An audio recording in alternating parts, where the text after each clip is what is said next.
Hello students, कैसे हैं आप सब। आशा करती हूँ आप अच्छे होंगे और अच्छे से अपनी पढ़ाई कर रहे होंगे। मैं मोनिका रावत आपका स्वागत करती हूँ आईसीटी वर्चुअल क्लासरूम देहरादून में। बच्चों, आज हम क्लास 10th का जो आपका सब्जेक्ट है साइंस, उसका चैप्टर सोर्सेज ऑफ एनर्जी को कंटिन्यू करेंगे। तो बच्चों, लास्ट लेक्चर में हमने आपकी जो वेव एनर्जी है उसको हम पढ़ रहे थे, उसको समझ रहे थे। आज हम इसको डिटेल में डिस्कस करेंगे। तो बच्चों, जो आपकी वेव एनर्जी होती है, बेसिकली जो आपकी वेव्स होती हैं यानी जो तरंगे होती हैं, आप ये जानते हैं कि जो आपके समुद्र या सागर होते हैं तो उनके ऊपर बहुत तेज हवाएं चलती हैं। क्या चलती है? बहुत तेज हवाएं या बहुत तेज पवन चलती है, जिस कारण क्या होता है, जो आपके समुद्र होते हैं उनकी जो पानी का जो लेवल है वो ऊपर नीचे होता है। क्या होता है? उसके जो पानी का जो लेवल है वो क्या होता है? ऊपर नीचे होता है। इस पानी के लेवल के ऊपर नीचे होने की वजह से आपके जो समुद्र होते हैं या सागर होते हैं उनमें वेव यानी तरंगे उत्पन्न होती हैं।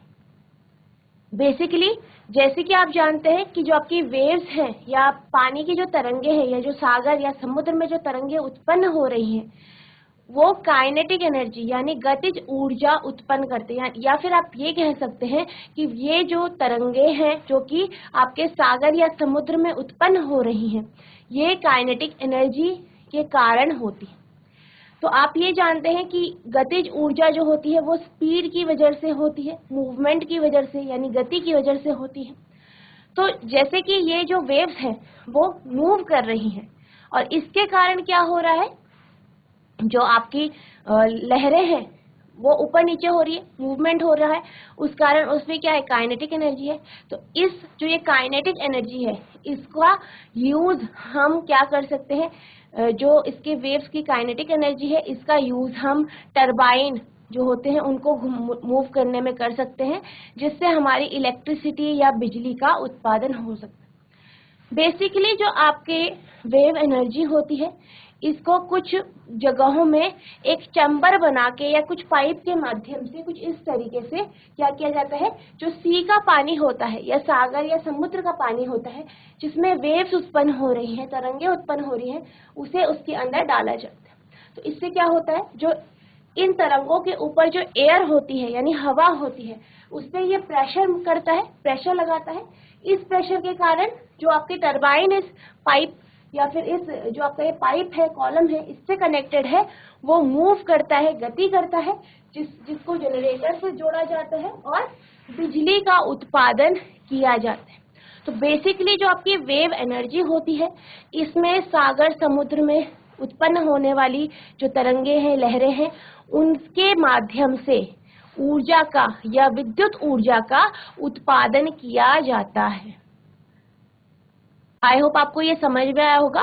और बेसिकली जो आपकी वेव एनर्जी है वो आपको सी या सागरों में से ही मिलती है। The kinetic energy possessed by the huge waves near the seashore can be trapped in a similar manner to generate electricity। यानी जो आपके सागर होते हैं, समुद्र होते हैं, उनमें क्या होती है? काइनेटिक एनर्जी होती है यानी गतिज ऊर्जा होती है। और इस गतिज ऊर्जा का यूज करके जो आपके शीशोर होते हैं या समुद्र के जो किनारे होते हैं वहां पे जो वेव्स जो होते हैं, इस वेव्स के कारण इनको ट्रैप किया जाता है। इन वेव्स को क्या किया जाता है? ट्रैप किया जाता है और इनसे बिजली का उत्पादन किया जाता है। ठीक है, यानी क्या होता है, जो वेव्स होती है समुद्र सागर की या समुद्र की, उसको ट्रैप किया जाता है और उससे बिजली का उत्पादन किया जाता है, जैसे कि मैंने अभी आपको समझाया। The waves are generated by strong winds blowing across the sea। जो आपकी वेव्स होती है, तरंगे होती हैं, वो जो सागर है या समुद्र है उसके ऊपर चलने वाली तेज हवाओं के कारण उत्पन्न होती है। Wave energy would be a viable proposition only where waves are very strong। यानी आपको वेव एनर्जी उसी इलाकों में या उन्हीं जगहों में आपको अच्छी अमाउंट में मिलेगी जहाँ पे जो आपकी वेव्स होती है वो बहुत ही ज्यादा स्ट्रांग होती है। वेव स्ट्रांग होती है, तरंगे बहुत स्ट्रांग होती है। इसका मतलब क्या है? इसका मतलब यह है कि वहां पे बहुत तेज हवाएं चल रही है, तभी तो आपकी वेव स्ट्रांग आएंगी। तो इसलिए ये ऐसी जगहों पे ही आपका जो वेव एनर्जी है, तरंग ऊर्जा है, वो उत्पन्न की जाती है जहाँ पे जो आपकी हवाएं हैं या पवनें हैं वो बहुत तेजी से चलती हैं। A wide variety of devices have been developed to trap wave energy for rotation of turbine and production of electricity. तो इसी कारण बहुत सारी जगहों में क्या किया जाता है, जो आपकी ये वेव्स होती हैं, इनको कुछ यंत्रों के माध्यम से इन्हें ट्रैप किया जाता है और ट्रैप करके इनसे क्या किया जाता है, टरबाइन को गति कराई जाती है और आपका जो बिजली है, बिजली का उत्पादन किया जाता है।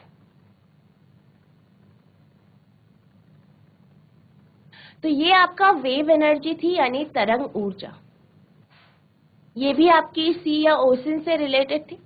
अब हम बात करते हैं ओशन थर्मल एनर्जी की, यानी जो आपकी महासागरीय तापीय ऊर्जा है, इसके बारे में हम समझेंगे कि महासागरीय तापीय ऊर्जा क्या होती है। बेसिकली जैसे कि आप जानते हैं, जो सागर होता है या जो आपके ओशंस होते हैं, ठीक है, उसके ऊपर आपकी सनरेज पड़ रही हैं, यानी कि सूर्य की किरणें पड़ रही हैं। सूर्य की किरणों की वजह से जो आपका सागर होता है या महासागर होता है, आप जैसे यहाँ पे देख सकते हैं, जो ये सागर है, इससे क्या पड़ रही है, सूर्य की किरणें पड़ रही है, ऊपर से सूर्य की किरणें पड़ रही है, जिसके कारण क्या होता है, जो ये सागर है, इसका जो ऊपर का लेयर है, ऊपर की जो सतह है, वो सूर्य की गर्मी के कारण या सूर्य की ऊष्मा के कारण ऊपर की सतह गर्म हो जाती है। क्या होता है, सूर्य की किरणें पड़ रही है सागरों में, सागर की जो ऊपर की लेयर है, ऊपर की जो सतह है, वो क्या हो रही है, सूर्य की ऊष्मा के कारण गर्म हो रही है। वहीं अगर हम इसके नीचे के पानी की बात करें, यानी तो ये सागर है, जैसे कि ये सागर है, यहाँ पे क्या हो रहा है, सूर्य की ऊष्मा पड़ रही है, ये क्या हो गया, आपका गर्म हो गया, ठीक है, ये क्या हो गया, हीट हो गई या हॉट हो गया, ठीक है, ये हॉट हो गया, इतना पानी इसका हॉट हो गया। लेकिन जो इसके नीचे का पानी है, ठीक है, समुद्र के जो नीचे का या सागर के जो नीचे का पानी है, ठीक है, वो क्या होगा, आपका ठंडा होगा, कोल्ड होगा। क्यों होगा, क्योंकि ऊपर का जो लेयर है पानी का, ऊपर की जो सतह है पानी की, वो आपके सूर्य की किरणें उस पर पड़ रही है, इस कारण वो क्या हो गया, गर्म हो गया। लेकिन नीचे की सतह तक सूर्य की किरणें नहीं पड़ पा रही हैं, जिस कारण नीचे की सतह क्या है, ठंडी है। तो इस कारण क्या होता है, जो आपका ये हॉट और कोल्ड, जो आपका ये ओशन होता है, इसके कारण हमें ओशन थर्मल एनर्जी यानी महासागरीय तापीय ऊर्जा मिलती है। क्योंकि आप जानते हैं कि जो ओशन है उसमें क्या हो रहा है, आपके पानी में टेम्परेचर का डिफरेंस हो रहा है, एक सतह का पानी है, एक अंदर का पानी है, दोनों में क्या है, टेम्परेचर यानी तापमान का क्या है, डिफरेंस है। अंदर का पानी ठंडा है, ऊपर का पानी क्या है, गर्म है। इसके कारण क्या होता है, हमें ओशन थर्मल एनर्जी मिलती है। और जो आपके ओशंस होते हैं, इनका जो ऊपर का पार्ट है जो गर्म है, इसमें क्या किया जाता है, जैसे आपके अमोनिया हो गया, क्लोरोफ्लोरोकार्बन हो गए, इनको गर्म किया जाता है। ओशन थर्मल एनर्जी के कारण जो आपकी ओशन की या समुद्र की ऊपर की सतह है जो कि गर्म है, वहां पे अमोनिया या क्लोरोफ्लोरोकार्बन को गर्म किया जाता है, उसे वेपराइज किया जाता है, उसको फिर टरबाइन्स तक पहुंचाया जाता है। टरबाइन्स को, क्योंकि वो स्टीम की फॉर्म में हो गई है, वेपर्स की फॉर्म में हो गई है, वाष्प की फॉर्म में हो गई है, तो वो क्या करती है, टरबाइन्स को मूव कराती है। क्या करती है, टरबाइन्स को मूव कराती है। और फिर वो जब टरबाइन मूव करते हैं, उससे क्या होता है, आपका इलेक्ट्रिसिटी या बिजली, जो आपके समुद्र होते हैं या ओशंस होते हैं, उनकी जो ऊपर की सतह है वो गर्म हो जाती है और जो उसकी नीचे की सतह है, ठीक है, वो ठंडी होती है। तो जो ये ऊपर की सतह है, समुद्र की ऊपर की सतह, इसकी गर्मी के कारण हम अमोनिया और जैसे आपके क्लोरोफ्लोरोकार्बन होते हैं, इनको हम हीट कराते हैं, इनको ऊष्मा देते हैं और ये वेपोराइज हो जाते हैं, यानी वाष्प पे परिवर्तित हो जाते हैं। इसके माध्यम से हम क्या करते हैं, इनको टरबाइन्स तक पहुंचाते हैं और टरबाइन्स को मूव कराते हैं। जब टरबाइन्स मूव करती है तो क्या होता है, आपकी विद्युत ऊर्जा डेवलप होती है, यानी कि जो आपकी इलेक्ट्रिसिटी है उसका प्रोडक्शन होता है। फिर क्या किया जाता है, जो आपके समुद्र के नीचे का जो पानी है इसको उस जो वेपर्स है उनके पास पहुंचाया जाता है, उन्हें ठंडा किया जाता है और फिर से उसे लिक्विड में यानी अमोनिया और क्लोरोफ्लोरोकार्बन को लिक्विड में परिवर्तित किया जाता है। तो इस तरीके से जो आपके ओशन थर्मल एनर्जी है इसका उपयोग किया जाता है। अब हम बात करते हैं ओशन थर्मल एनर्जी के बारे में। आपकी जो ओशन थर्मल एनर्जी है इसका यूज हम सिर्फ समुद्र के इलाकों पे यानी जो ऐसे इलाके हैं जहाँ पे समुद्र है वहीं पे हम इसका उपयोग कर सकते हैं। जो आपके ओशंस होते हैं इससे जो है आप ये इको फ्रेंडली होते हैं। तो जो आपके ओशन थर्मल एनर्जी है वो कैसी होती है, आपकी इको फ्रेंडली होती है, यानी कि इससे पर्यावरण को नुकसान नहीं पहुंचता है।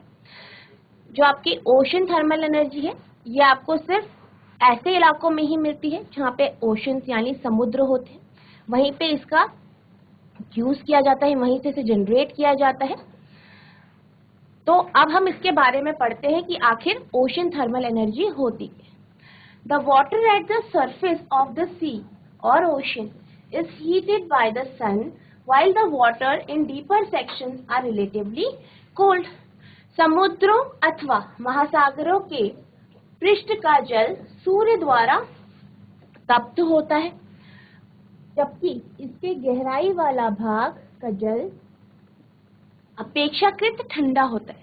यानी कि जो समुद्र है, जैसे कि मैंने आपको बताया, इसकी जो ऊपर की सतह है वो गर्म हो जाती है। किस वजह से? सूर्य के कारण गर्म हो जाती है। वहीं अगर अंदर के पानी की बात करें या गहराई के पानी की बात करें तो वो कैसा होता है, आपका ठंडा होता है।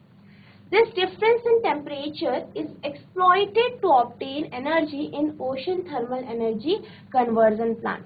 और जो ये टेम्परेचर है, जो ताप का जो अंतर है, इसका उपयोग हम सागरीय तापीय ऊर्जा रूपांतरण विद्युत संयंत्र में ऊर्जा प्राप्त करने के लिए किया जाता है। यानी जो ये डिफरेंस है टेम्परेचर का, तापमान का जो अंतर है, इसके कारण हम क्या करते हैं, जो ocean thermal energy conversion plant होते हैं यहाँ पे हम इलेक्ट्रिसिटी को या एनर्जी को ऑब्टेन करते हैं, जो ऊर्जा है उसे हम प्राप्त करते हैं। जैसे कि आप यहाँ पे देख सकते हैं, ये आपके क्या है, ocean thermal energy conversion plant है और ये इस तरीके से आपके समुद्र के ऊपर लगाए जाते हैं। आप यहाँ पे देख सकते हैं, आपको दिखाई दे रहा होगा।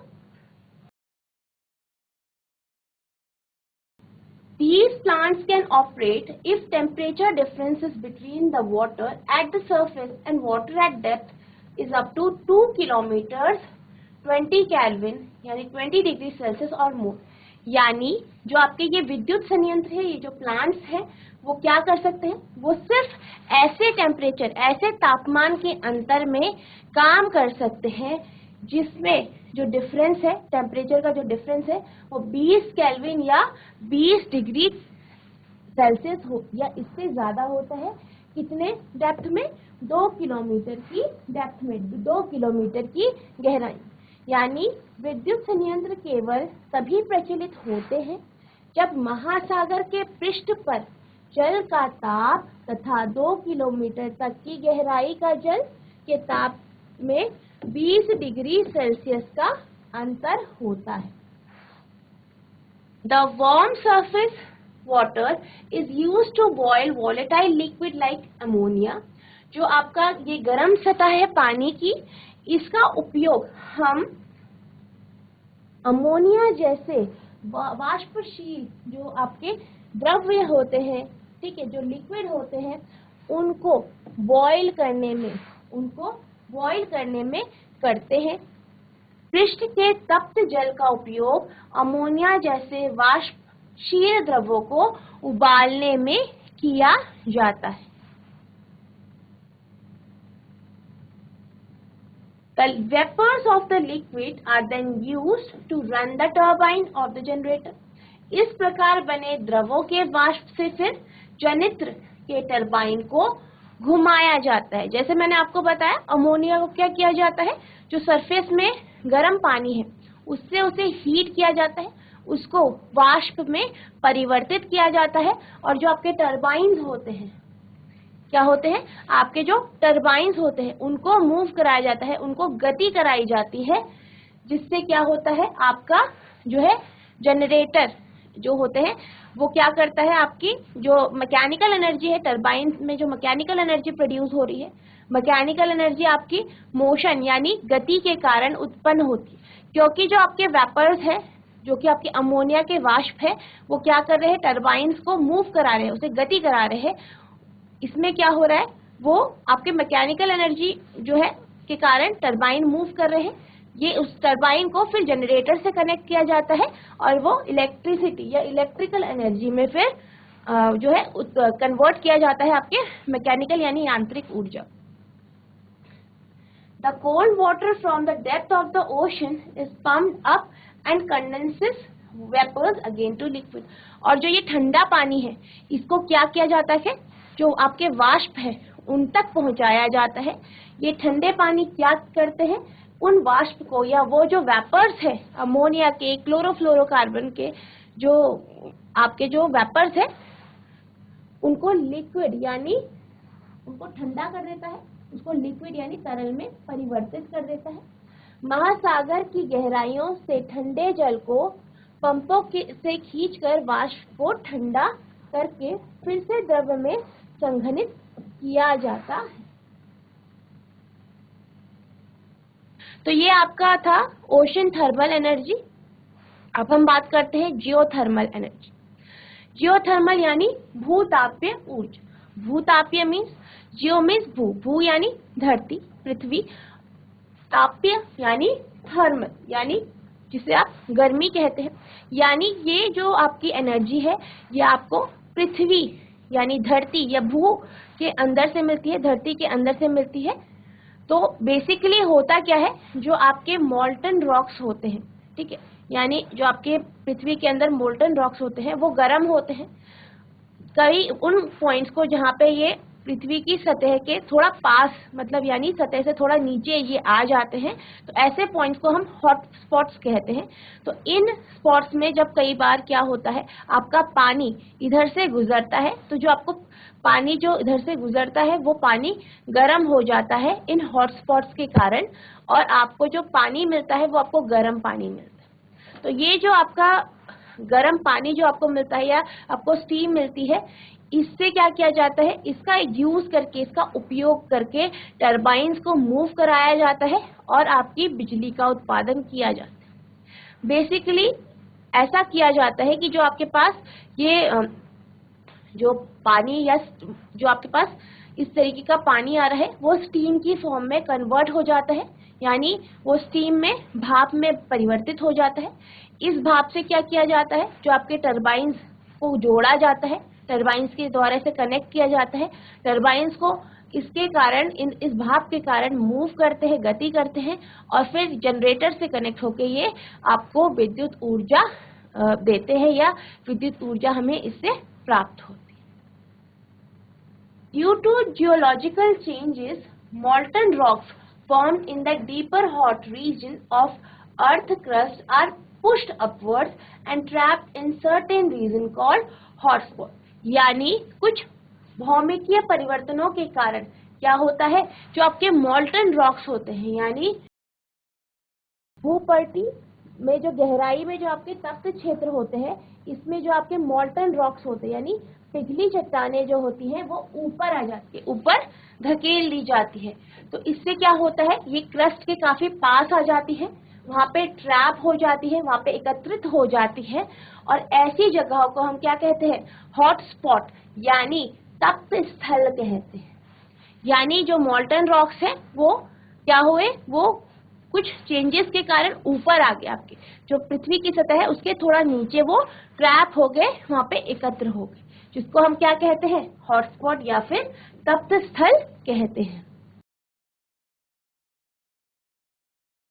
तो क्या होता है फिर, when underground water comes in contact with the hotspot, steam is generated. यानी जब ये अंडरग्राउंड पानी यानी जो पृथ्वी के अंदर जो पानी है, भूमिगत जल है, वो जब इन हॉटस्पॉट के कांटेक्ट में आता है तो हमें क्या मिलती है, स्टीम मिलती है। गर्म पानी या स्टीम आपको मिलता है, स्टीम जनरेट होता है, भाप जनरेट होती है।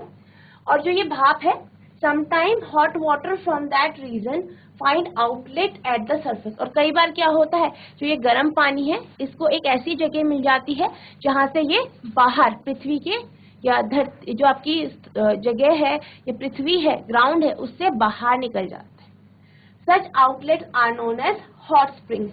और ऐसे आउटलेट्स को हम क्या कहते हैं, हॉट स्प्रिंग्स कहते हैं या उष्ण स्रोत कहते हैं, या इसको आप गर्म चश्मा भी कहते हैं।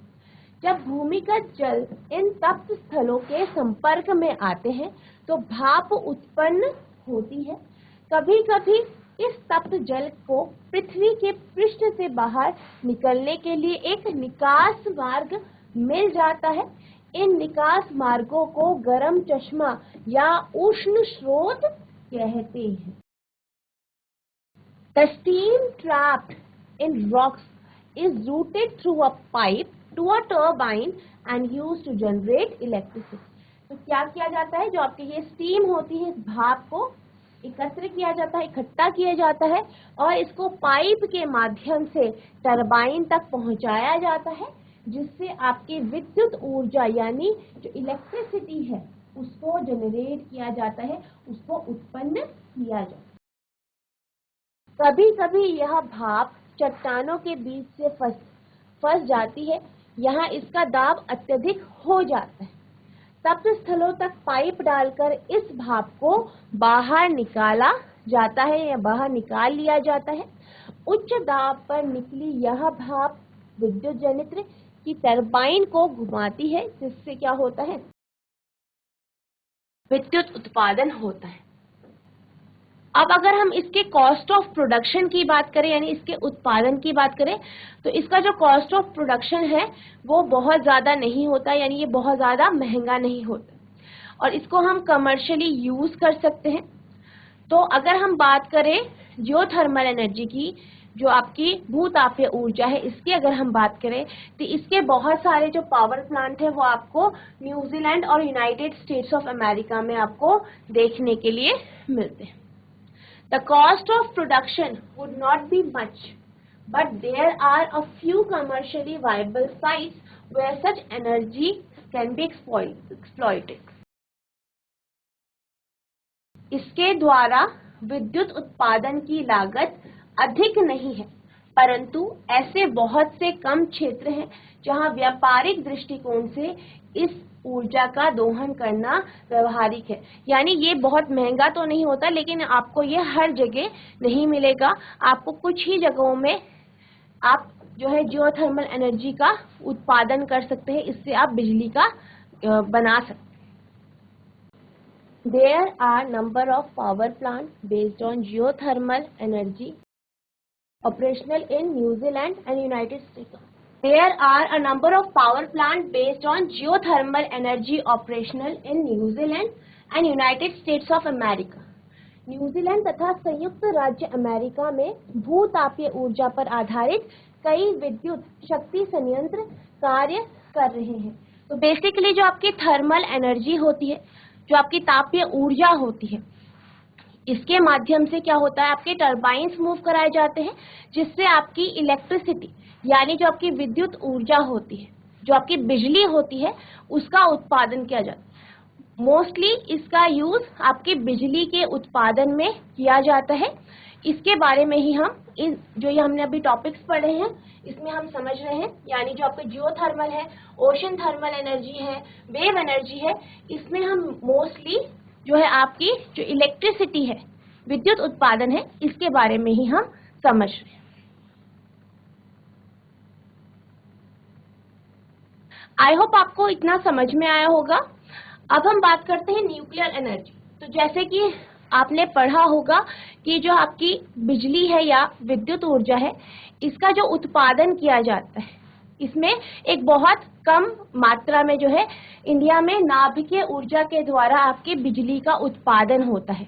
यानी जो आपकी न्यूक्लियर एनर्जी होती है, इसके माध्यम से बहुत कम मात्रा में आपका जो है बिजली यानी इलेक्ट्रिसिटी का उत्पादन किया जाता है। मैक्सिमम जो हमने पढ़ा था वो आपने जब हमने लास्ट पिछली क्लासेस देखी थी तो हमने कोल एनर्जी देखी थी, यानी जो आपको कोल से थर्मल एनर्जी मिलती है, जो आप कोयले का दहन करके हीट में कन्वर्ट करके आप एनर्जी का उत्पादन करते हैं, इलेक्ट्रिसिटी का उत्पादन करते हैं, वो हमने देखा था। तो जो आपका कोल से जो आपको हीट एनर्जी मिलती है या थर्मल एनर्जी या तापीय ऊर्जा मिलती है, उसके माध्यम से हम इलेक्ट्रिसिटी का सबसे ज्यादा उत्पादन करते हैं हमारे जो इंडिया है इसमें। अब हम बात करते हैं न्यूक्लियर एनर्जी की। तो न्यूक्लियर एनर्जी की जब हम बात करते हैं तो बेसिकली इसमें हमारे पास दो कॉन्सेप्ट आते हैं। एक आपका फिजन होता है, न्यूक्लियर फिजन, दूसरा आपका न्यूक्लियर फ्यूजन होता है। तो जो आपका न्यूक्लियर फिजन होता है, इसके माध्यम से, जिसे आप क्या कहते हैं, नाभिकीय विखंडन कहते हैं, इसके माध्यम से बिजली का उत्पादन यानी इलेक्ट्रिसिटी का उत्पादन किया जाता है। तो आपके जो हैवी मेटल्स जो होते हैं, हैवी मटेरियल्स होते हैं, जैसे कि आपका यूरेनियम हो गया, तो यूरेनियम को क्या किया जाता है, उस पे लो एनर्जी न्यूक्लियॉन्स डाले जाते हैं, जिससे क्या होता है, वो स्प्लिट हो जाता है, जिससे वो टूट जाता है। ठीक है, वो टूट जाता है, उसका विखंडन हो जाता है, क्रिप्टॉन और बेरियन में वो क्या होता है, टूट जाता है। पर जब हम इसको जब एनर्जी कंजर्वेशन देखते हैं तो हम ये देखते हैं कि जो हमारे पास न्यूक्लियर फिजन के बाद जो हमारे पास आपके जो एटम्स जो आए हैं, क्रिप्टॉन और बेरियन आए हैं, इसका जो टोटल एनर्जी होती है वो कम होती है। यानी इससे क्या हुआ है, हमें इस प्रोसेस में, जो न्यूक्लियर फिजन की प्रोसेस है, आपके नाभिकीय विखंडन की जो प्रोसेस है, इसमें क्या हुआ है, कुछ एनर्जी लॉस हुआ है। इस एनर्जी के माध्यम से बिजली का उत्पादन किया जाए। तो in a process called nuclear fission, the nucleus of a heavy atom such as uranium, plutonium and thorium, when bombarded with low energy neutrons, can be split apart into light nuclei। यानी क्या होता है, जब नाभिकीय विखंडन होता है, इसमें क्या होता है, ये एक ऐसी प्रक्रिया है जिसमें जो आपके भारी परमाणु होते हैं, ठीक है, हैवी जो मेटल्स होते हैं या हैवी एटम्स जो होते हैं, ये आपके यूरेनियम, प्लूटोनियम या थोरियम, ये जो होते हैं, इनको क्या किया जाता है, इन पे निम्न ऊर्जा न्यूट्रॉन जो होते हैं वो उसकी बमबारी करके हल्के नाभिकों में तोड़ दिया जाता है। ठीक है, यानी कि जो आपके यूरेनियम है, प्लूटोनियम है, थोरियम है, इन पे क्या किया जाता है, लो एनर्जी न्यूट्रॉन की बॉम्बार्डिंग की जाती है, जिससे क्या होता है, ये लाइटर न्यूक्लियाई में टूट जाता है।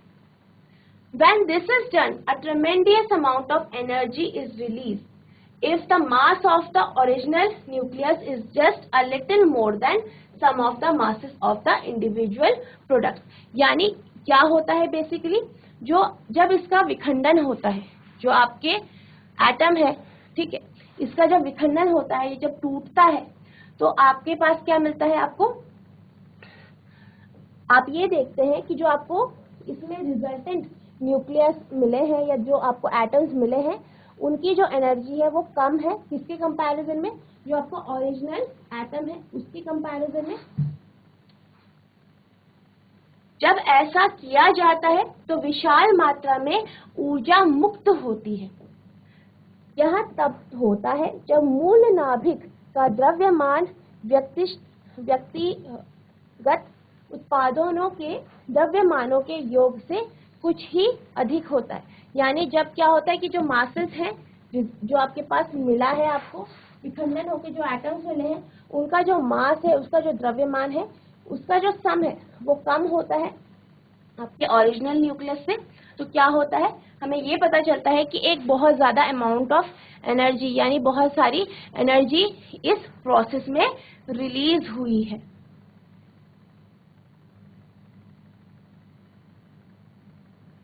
इसमें हमने एग्जाम्पल लिया है यूरेनियम का। तो जैसे कि जब फिजन होता है यूरेनियम का, तो produces 10 million times energy produced by the combustion of atom of a carbon from coal। यानी जब आप कोयले का दहन करते हैं, तो कोयले में आप जानते हैं ये क्या है, कार्बन कंपाउंड होता है। तो जब आप इसका दहन करते हैं तो इससे जो एनर्जी प्राप्त होती है,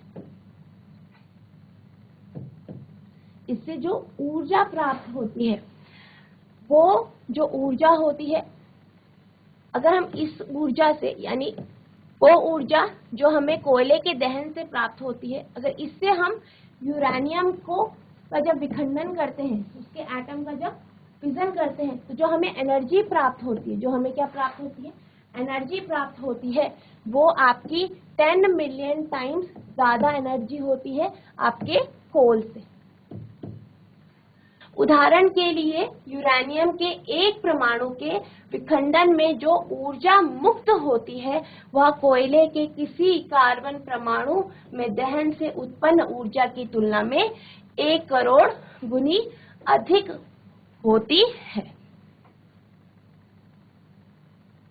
In nuclear reactors designed for electric power generation, such as fuel, can be a part of self-sustaining fission chain reactions that releases energy at a controlled rate.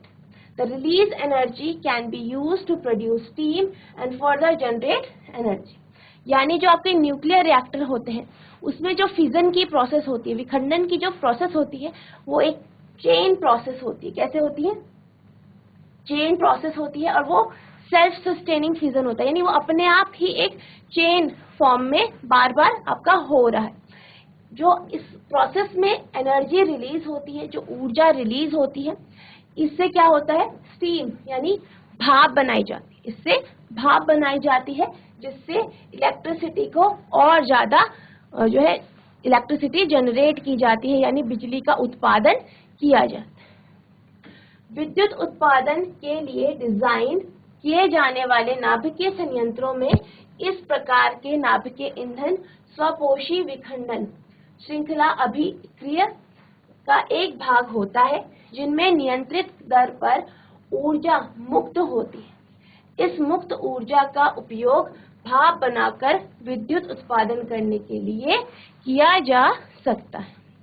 तो बच्चों, आई होप आपको जो मैंने आज कॉन्सेप्ट समझाए ओशन थर्मल एनर्जी के, wave energy, आपका geothermal energy और न्यूक्लियर एनर्जी का, तो ये आपको समझ में आ गए होंगे।